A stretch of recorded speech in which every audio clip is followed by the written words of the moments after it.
What's going on YouTube? StealingLikes here, and you guys have caught me once again handing the cookie jar out here trying to snatch me some likes. Today, bringing you guys two different battles off of Cerebi as I go up against Polo and Stuart. Now, for these battles, I just wanted to bring some Pokemon that I really like to run alongside one another, as well as some Pokemon that I'm really making up my mind on.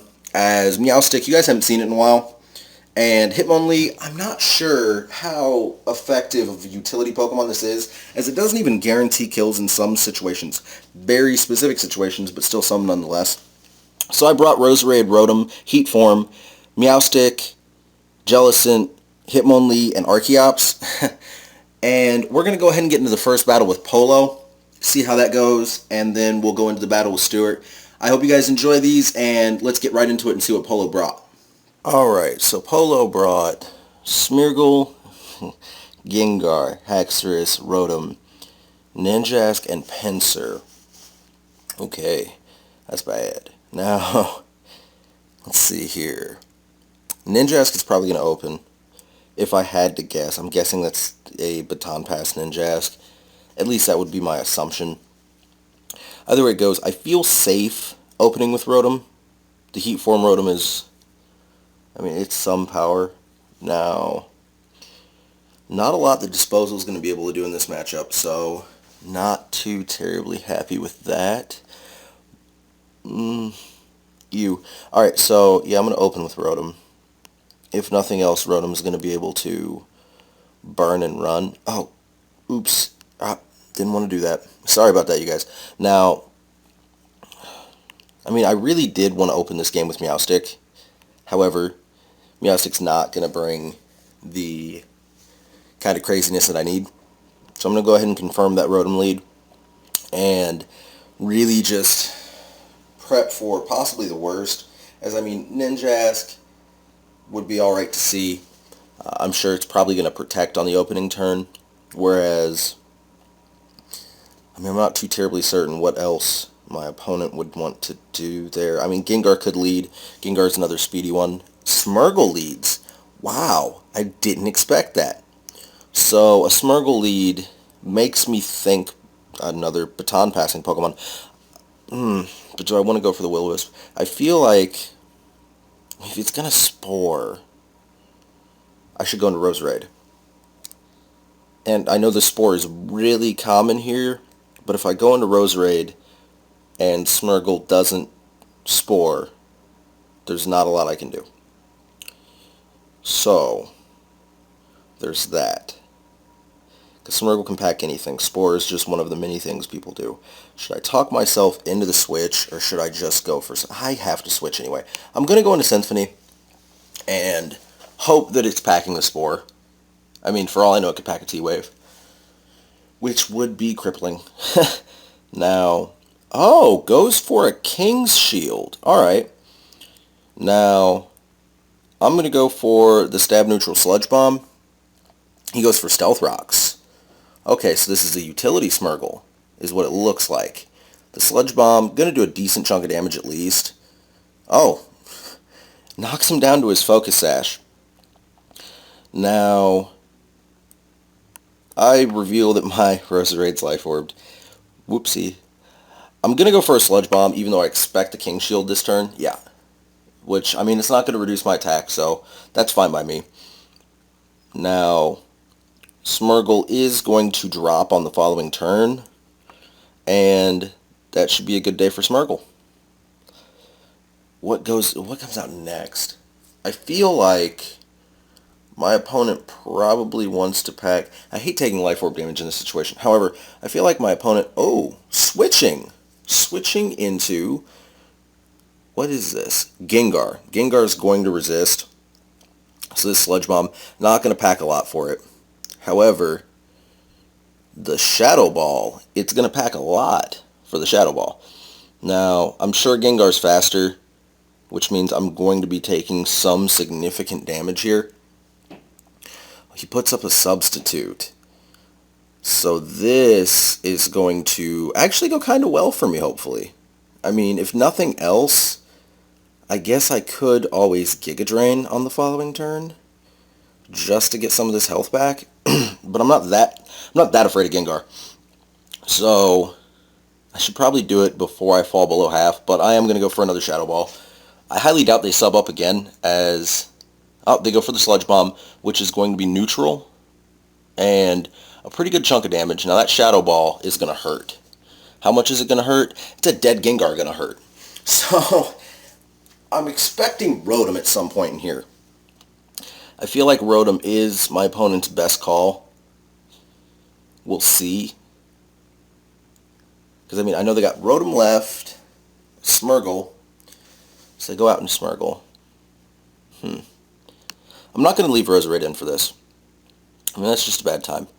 However, I didn't bring a single Rapid Spinner. That's brilliant. So, I'm actually thinking about going into... Alright, not bringing a Rapid Spinner means Disposal is immediately wasted. Ugh. So,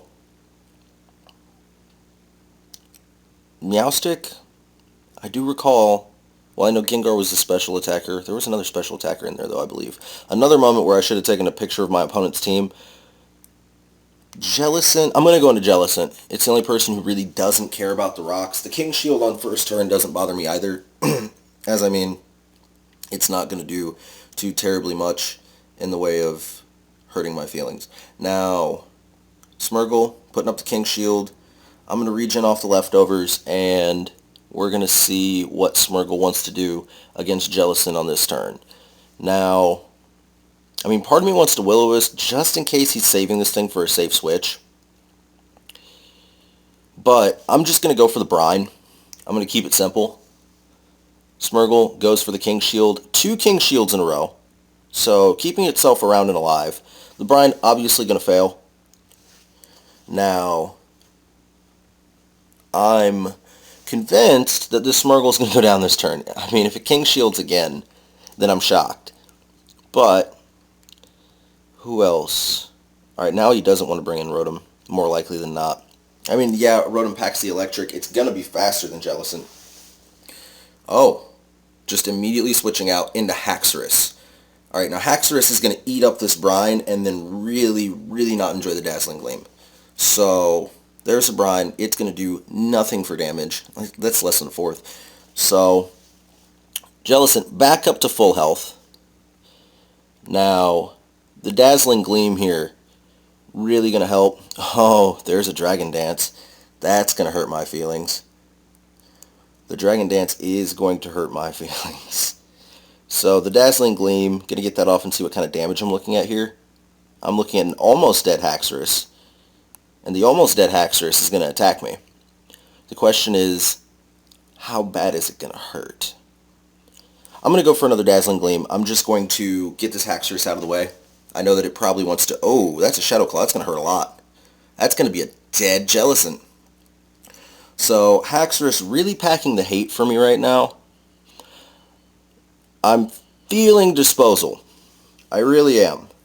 And I know that sounds crazy, but I do believe I pack priority on Disposal. I do. It's not Stab, so it's not going to do as well as I would enjoy, but it's going to make certain that I get some damage off here.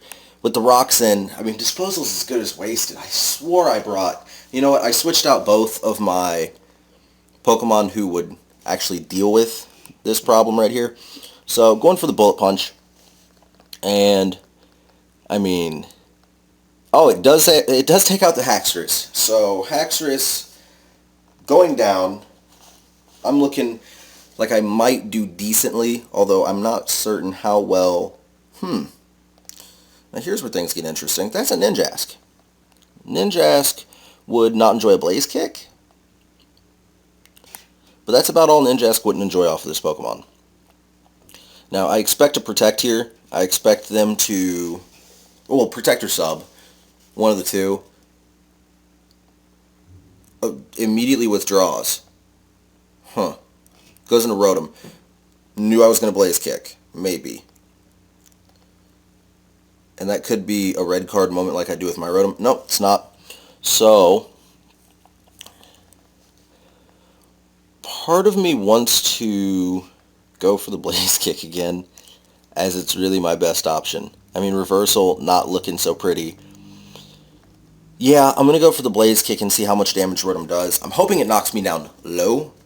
It is faster. I just learned that. So the Overheat is going to kill. Gonna kill. So now I've got, what is this, 4 on 4? I believe it's 4 on 4. I could go into Archeops. I'm going to go into Archeops. Archeops is the answer as of right now. Rotom won't outspeed.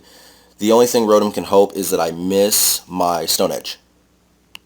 So inbound Stone Edge right now, as my opponent withdraws Rotom and goes into Smeargle. If that hits, it's a dead Smeargle. If not, then I'm going to have to kill it on the following turn. It's a dead Smeargle. So the Stone Edge packing just enough hate for that Smeargle to get it out of there. Which, I mean, it's been a Smeargle at 1 hit point for a long time. Now, Ninjask is going to come in. Ninjask is really not going to enjoy the Stone Edge. So all I have to do is land that. I'm not afraid of its attacking capabilities. It puts up a sub. Now, that sub, as good as gone, as long as the Stone Edge is hit. Now,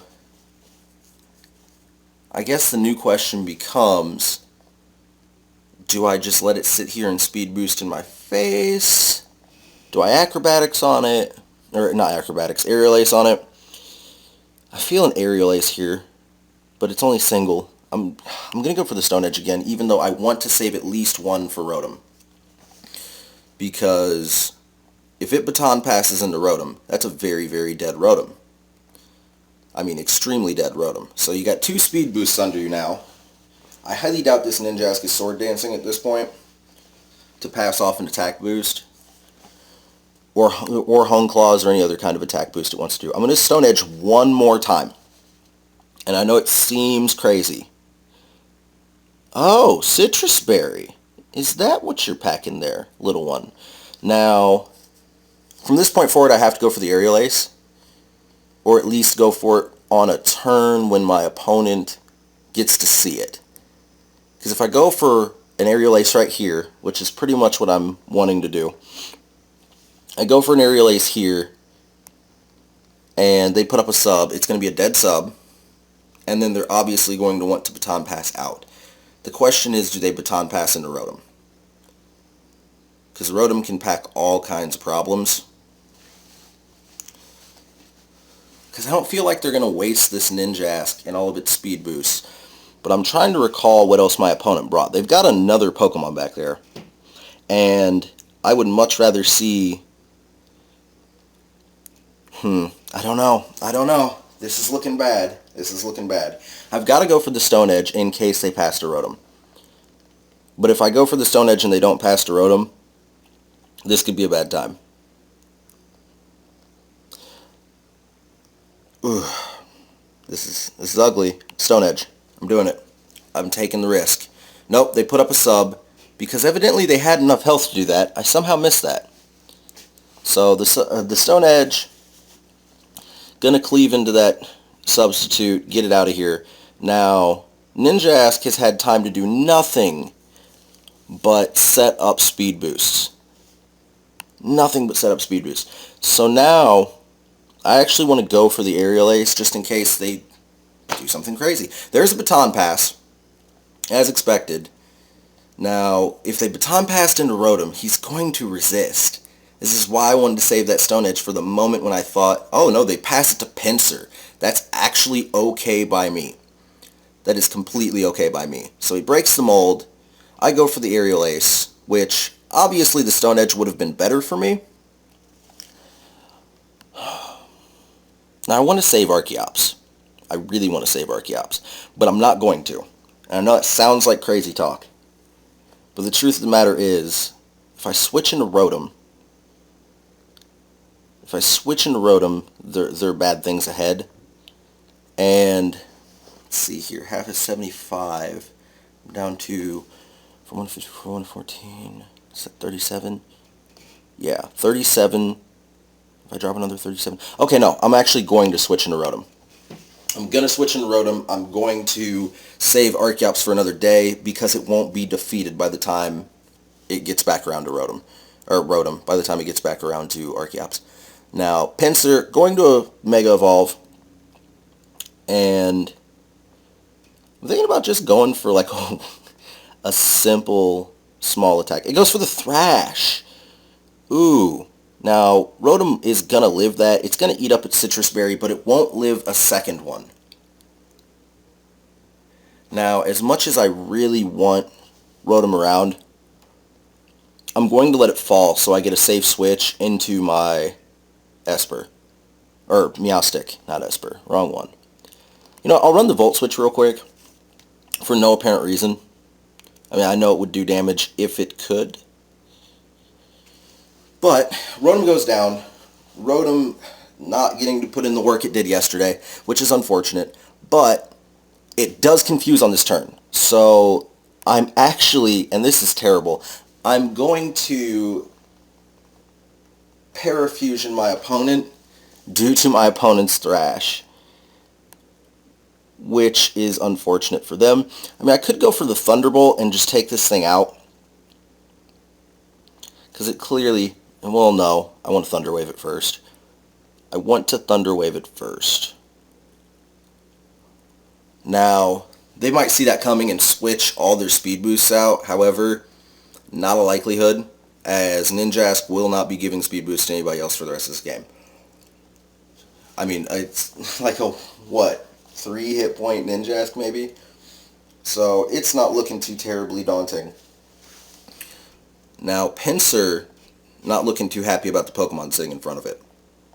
As they can probably imagine, this is a prankster Pokemon. I do wish you could pack the Will-O-Wisp just for the damage, but can't.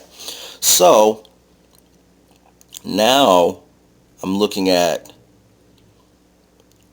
possibly trying to kill Pinsir, or trying to have Pinsir kill itself through the flinching. Well, not flinching, but the paralysis and then the confusion. That's really my best hope on killing it. I mean, if it's paralyzed, it won't hit. So there's the paralysis. Now, my opponent is going to hit themselves, which takes care of that really fast Pinsir. Now, in other news, they're going to go into Ninjask. They're going to go into Ninjask, and I'm not sure what they want to do at all. But I'm going to go for the Psyshock, just in case they decide to switch into Rotom. No, they go for the X-Scissor, which is super effective. And it's going to take out my Meowstic. Now, I'm sure the crit didn't matter. I'm sure this thing is speed, attack, invest. Well, actually, no. It's probably attack, hit point invested, as it doesn't need the speed investment. But, going back into Archeops, I'm not afraid of the bug with Archeops. And going to take some stone damage here. Going straight away into an Aerial Ace. It's going to outspeed, it's going to hit, it's going to defeat. But it's probably not going to kill. And that is the hope. Because I know this thing packs Substitute, Baton Pass, and X-Scissor. It's got a 4th move. And if I'm guessing, I'm willing to bet it's Toxic. If I had to guess, if I had to throw one out there, it's like Toxic, or it's not Protect, as they never used to Protect. They dwindled their Ninjask down to no hit points without the Protect. Now, they're thinking long and hard on this one. Sorry about that. They decided to X-Scissor, which, as you can see, it went over as swimmingly as they could hope. Unfortunately, I'm left to deal with Rotom, and I have no more Stone Edges, because I never increased the power points on my Stone Edges. So, man, I wish that stupid thing wouldn't happen right there. Anyway, so, Aerial Ace is resisted. U-Turn's resisted. Earthquake, it's immune. U-Turn is U-Turn resistant? I don't know. We're going to find out. I'm going to U-Turn. I'm going to get out of these jams. And just get on home. Now, Yeah, if that's not resisted, then I don't know what it is. That was a resisted crit. Ouch. So going into Symphony. This is bad. I may have just lost this match. I may have just lost it. Actually, I did just lose it because Symphony is going to go down without a fight. I just realized the stones are still around. So, Rotom, bring in the Volt Switch on that turn. Now, Archeops left at 1. This is like the clutchest moment ever. I pretty much have to Aerial Ace for a kill, but I know it's not going to happen. So I go down 1-0 here. Now, yeah, that is absolutely no damage. He Volt Switches for the win. I think Polo is a he. Volt Switches for the win. So, great match, Polo. Now, I will be bringing a second one after this one. I'm not certain yet if I want to do 6v6 or if I just want to go ahead and do a battle spot match. But I will bring one to you guys here in about 5 seconds. So you sit tight and I'll be right back. Alright, so Stuart brought Aerodactyl, Infernape, Porygon Z, Bronzong, Ferrothorn, and Milotic. Now obviously, the Milotic not something I really want to deal with. And the Aerodactyl. I mean, the Aerodactyl is not going to be a good time for me with Infernape. I don't know. I just don't like a lot of the things I'm seeing. Not certain what one's to lead or set up. 1 second. I'm going to tell my opponent good luck. There we are. Now, I'm going to lead with Meowstic. And then just kind of have everything else fall in line.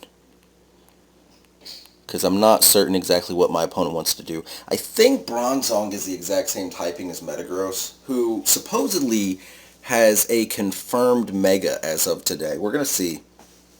Obviously, I haven't looked into it yet. I am really pumped about it because a lot of things have been getting confirmed really quickly here lately. And it's really scary for me, actually, because November is so far away. Now I've got to know all these things and have to wait all this time. Bronzong leads. I mean, obviously, not the lead I wanted to see. But I'm going to go on the assumption this is the same typing as Metagross. I'm going to throw up a light screen. And then it goes for Stealth Rocks. That's bad. Okay, so Stealth Rocks again on my opponent's team, which makes Hitmonlee useless. Well, I mean, not completely useless, but it's pretty close. Now, a Psyshock's going to be resisted if it's the same typing. Actually, it'd be double resisted if it's the same typing, whether or not. But a Thunderbolt would not be. I'm going to go for the Thunderbolt just to see what kind of damage I can get off on Bronzong. Now, that is absolutely pathetic, but I do get the Parahacks on the first hit. It's going to eat a Lumberry, and it's going to attempt to put me to sleep. Now, I'm going to T-Wave it. I'm going to T-Wave it because I already know that it's attempting to put me to sleep again. And that's the last thing I want to see. So at least if it puts me to sleep, I've got a chance of it not doing anything to me while I'm knocked out.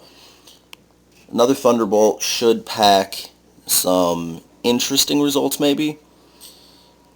Oh, I've got Meowstic. I could do things to Milotic. What am I thinking? Now, obviously, I was going to say, eventually it's going to land the Hypnosis. Of course, also, it's eventually going to flinch. So, well, I mean, Paralysis isn't flinching, but I call it the same thing. Now, this is where things are going to get interesting. They withdraw. We're going to see if I ever wake up. Ganji. What is Ganji? Ganji's Ferrothorn. Ferrothorn doesn't care about my electricity. Ferrothorn doesn't care at all. In fact, Ferrothorn doesn't care about anything I have to do here, but I have to let Meowstic wake up first. It has to happen. I'm going to go for the T-Wave yet again. Nope. No go. So this thing, it could pack a Shadow Claw. It packs a Leech Seed instead. And I am the luckiest person alive right now as I dodge 2 Hypnosises, not a hard thing to dodge, but also a Leech Seed, which in tandem, that's 3 turns of waste on my opponent that really just kind of comes out of nowhere. The light screen is eventually going to go down. And I expect that to happen fairly soon because it's only 8 turns. only 8 turns. Now, this Ferrothorn, once I wake up, there we are, is going to get a Parahack. Then, think about switching out into Rotom just to scare this thing away. It puts down Spikes. Now, the Spike's not nearly as threatening as the Rocks were, but either way, even with the Light Screen gone, this thing isn't a special attacker. I'm going to switch out into Rotom. I'm going to take some rock damage on entry, but that's livable. This thing is not going to want to stick around after it sees Rotom, so I can probably burn at will. Would be my guess. The Thunder Wave, not going to do anything to Rotom. Now, I'm going to go for the Will-O-Wisp, predicting a switch. Because I do predict a switch here. The question is, what does my opponent... Probably Militech. I would love to burn Militech. There's the withdraw, and they go into Militech. Now, burning this thing, I mean, it's at least going to give me some residual damage, and I do land the will. So I'm feeling really lucky right now, folks. I'm going to throw that out there, because my opponent's missed quite a few attacks. I've landed a good number, a really good number. Now, Militech's going to be faster than Rotom, I think. I think Militech's going to be faster than Rotom. Even though it's really risky, I want to Volt Switch out. And I mean, I know it's really risky, but the Volt Switch feels good. I'm actually going to go into Jellicent, though. And I know that sounds like crazy talk, but Jellicent's going to be able to throw down the Hex. It's going to be able to regenerate all of the damage it's going to take coming into play. It might be able to throw down a Cursed Body on what is more likely than not a Scald. No, it's Hypnosis. Hypnosis lands. Now, Jellicent not too terribly concerned with the sleeping as long as... Oh, my opponent packs Leftovers. So we're both going to be recovering right now. Now, obviously, no other status conditions can really make a play right here. So, I'm just going to literally spam the Hex until I wake up. That's all I can do. Now, I mean, I would like to use Meowstic here, but I feel like, once again, I want Jellicent awake. I hate throwing Pokemon on my bench just so that they sit there sleeping. But it looks like that might be a portion of what I'm going to have to do here in a minute, because all of his Pokemon seem to pack some type of sleep. Sleep or paralysis. Now, obviously, he's going to withdraw, and he's going to go into Ganji. Now, Ganji is the Ferrothorn. It's not going to resist the Hex, but I'm not too terribly happy with the typing here. I mean, I'm not going to lie. The typing is not in my favor. I could just go for the hard switch. However, I'm going to go for one more Hex. I'm going to see if I can... Yeah. No, I'm going to let Jellicent go down. Leech Seed. I avoid. I heal.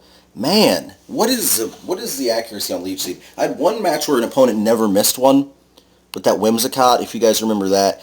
Now I've got a match where my opponent's landed literally one. Jellicent wakes up and tosses down a Hex. So, that does a little bit of damage. However, I have no idea what item this thing's packing. Is it packing Leftovers? Because it could be packing Leftovers.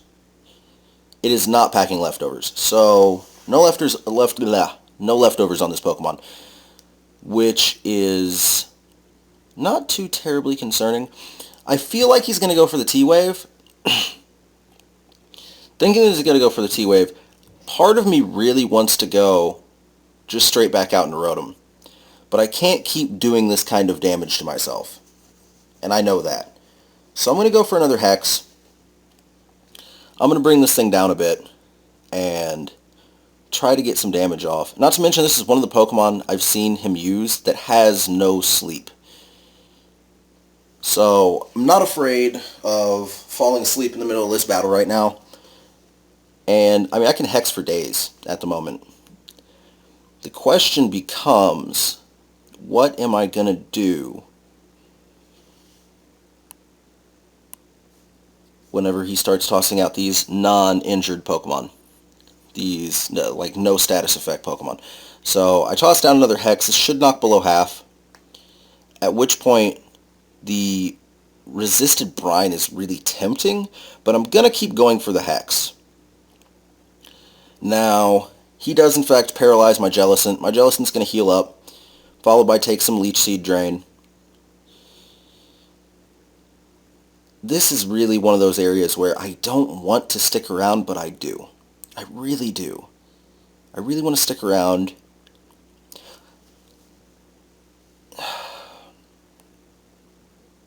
Should I toss down one more Hex or just go straight into Rotom? I'm going to go straight into Rotom. I'm going to do it. As much as I don't want to. It's going to take rock damage again. If I take any damage with the Rotom at all, it's going to have to eat up that Citrus Berry. So the Pointed Stones dig. He gets fully paralyzed. And now I'm looking at the likelihood that... No, I'm going to go for the Hex. I'm going to go for the non-stab Hex because he's probably switching to Milotic yet again. That would be what I would do, more likely than not, rather than leave this Ferrothorn in against Rotom. He does withdraw. Does he go back into Milotic? That's the only question at this point. No, he goes into Bronzong, who is equally unwilling to take damage here. Actually, if he's Psychic, that is super effective. It is. So, Bronzong probably wouldn't appreciate a Volt Switch, even though I don't want to take him out yet. I'm going to go for the Hex. Going to go for the Hex and just get the damage in. Rotom is faster, so I finally drop a Pokemon. Now, who's he come in with next? Probably Milotic, as that gives him a safe switch. I would go into Milotic right there. Now, the last time I was in with Rotom, he used Hypnosis, which is moderately confusing. No, goes into Aerodactyl. Now, Aerodactyl, going to put down the pressure, not going to appreciate a burn. So I'm going to go for the Will-O-Wisp. I know it's faster. It's probably a Mega. If he goes for the Stone Edge, I'm dead. That was stupid. That was stupid. Because Rotom can't live the Stone Edge from this range. Because I always recall that I have the Citrus Berry. Yeah, he goes for the Mega Ring, obviously. Then he's going to do something I don't want to see. I'm certain of that. He goes for the Stone Edge. It lands. It should have landed, seeing as he's missed plenty of attacks this game. Now, Aerodactyl as a Mega would outspeed Archeops, if I'm not mistaken. As a Mega, it should outspeed Archeops. So, Jellicent feels like a pretty decent call here. I'm just going to go into Jellicent. I already know that I'm taking a ton of damage on entry. I mean, I'm taking spikes, I'm taking rocks. So I'm down to half. But I don't know that he packs a super effective. I mean, he could pack, what is it, Shadow Claw, I think. But I'm going to go for the Will-O-Wisp and just kind of see. He goes for Crunch. That is equally bad. Because even without the stab, yeah, that's enough to kill. So he's now taking a one Pokemon advantage. Obviously not something I was really wanting to see. Now, I could go into Meowstic. I could go into Archeops. I don't really want to go into Archeops. Disposal is as good as wasted already. Even though it does pack the priority Bullet Punch, and this is one of the few areas where I'm going to get to use it. However, I want to slow him down. I'm going to go into Meowstic. I'm going to slow him down. I'm going to give him a T-Wave, which will be the fourth Pokemon I've handed a status effect to this game. Now, the Stones, digging, Meowstic pretty much just taking tons of damage. I'm going to go for the Thunder Wave. He might switch Predicting. He doesn't switch Predicting. So, that is going to be a significantly slower Aerodactyl. Now, the Crunch, obviously super effective and going to drop me. I think this thing has like, what, Strong Jaw? Not Strong Jaw, that's the Tyrantrum signature. Tough Claws. It has something that ups power. Although it might only be on claw attacks, kind of like the Charizard X1. Now, he's slower. Archeops can win this battle. And I know that for a fact. I'm going to take the stone damage, however, spikes are not a concern up here. So, I'm just going to go straight into a Stone Edge.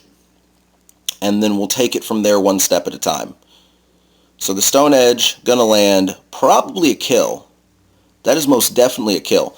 So, Archeops showing that it can dominate in the air. Obviously, the paralysis was a necessity, but nonetheless, really helped out. Archeops, what are you dealing with next, RP? I feel like it's Militic. I know I can outspeed the Militic. I know I can come back in on a safe switch. Or not a safe switch. Neutral Earthquake. Neutral U-turn. It's going to be Iron Barbs, though. Stone Edge is resisted. Aerial Aces. Everything here is neutral. But I'm going to go for the Earthquake. I'm just going to go for kills at this point. Now, I mean, there's not a question in my mind as to whether or not I'm faster than this thing, because it's paralyzed, and it's not fast to begin with. The full paralysis is going to be a huge help here, as that might have just assured them to have a dead Ferrothorn. Yep. That in fact led to a completely dead Ferrothorn. So early game status effects really playing a big part late. Just like early game stones played a huge part already. Now, Porygon Z. This is where I'm scared, actually. So his special attack raises. Now, Porygon Z, I don't really pack anything for it besides the Hitmonlee. And to be totally honest, I don't even want to go into it. I don't. Symphony, also not really the most solid of calls. However, it's going to take hits from Porygon Z a lot better than Archeops will. Even though Archeops is going to resist like the Tri-Attack, there's a super effective electric attack in here for me though. So I'm going to U-turn and try to just live out whatever it is my opponent's going to throw down. Now, I mean, if this thing's packing... Oh, what's that item? What is that item? If this thing's packing Rocky Helmet, then my Archeops is in some serious trouble. But this Archeops can still come back late game and make a difference, in my opinion. I could be wrong. Now, they are faster. Huh. So that thing is packing some kind of a scarf, which means that Symphony is going to bring on a switch. Now, the spikes, what is that? It's not 10% damage, it's neutral, so not certain. But everything there, not really dealing a ton of damage. I could go straight away for the Stab Sludge Bomb, or I could go for the Stab Giga Drain. I'm going to go for the Sludge Bomb. I'm pretty sure it's more power. He withdraws, doesn't go in Militic, goes into Infernape. Now, I'm not sure how well Infernape's going to take this. Not well at all. Knocked down to a Focus Sash, which is a range that I can live with. Now, this Infernape is clearly faster. Infernape's faster. I know Infernape's faster. Can I live one hit with Disposal? It's going to be a Fire-type attack. It's going to be physical. I don't think Disposal's living it, especially with all these field traps out. But I'm going to have to hope for it, as the Bullet Punch would be a kill, even though it's nothing for damage. 1 damage, completely doable. So Infernape goes for the Overheat. I might be able to live that. Huh. I do live that. Alright, so this Hitmonlee is actually useful right here. I'm going to go for the Bullet Punch and get Infernape out. Now, the question is, what does he go into next? What does he go into next? Because if he goes into anything that's paralyzed, I might have a hope. I might have a hope still, folks. This is shocking. I think he's got 3 Pokemon like Porygon Z. No, I'm not outspeeding it. There's no way. He downloads. Now, Porygon Z, I don't have a hope to outspeed you. I don't, and I know it.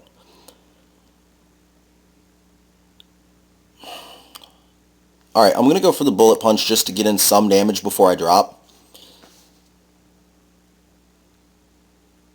He goes for the Ice Beam. Ah, because he's choiced. I already know that one. So I actually do take the loss here. Porygon Z has assured that, as locking itself into the Ice Beam, it's going to have a super effective for me that I just don't want to deal with.